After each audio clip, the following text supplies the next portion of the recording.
In this video, I will show how to draw this right triangle in Microsoft Word.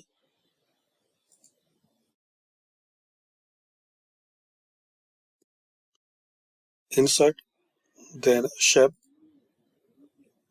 In Basic Shapes, select this right triangle.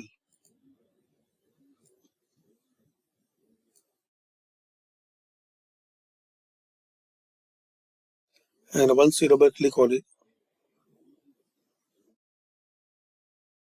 so you can rotate and make it left, right, or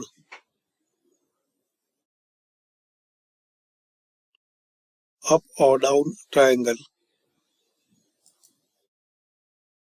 You can change color. You can write your text once you double click on it.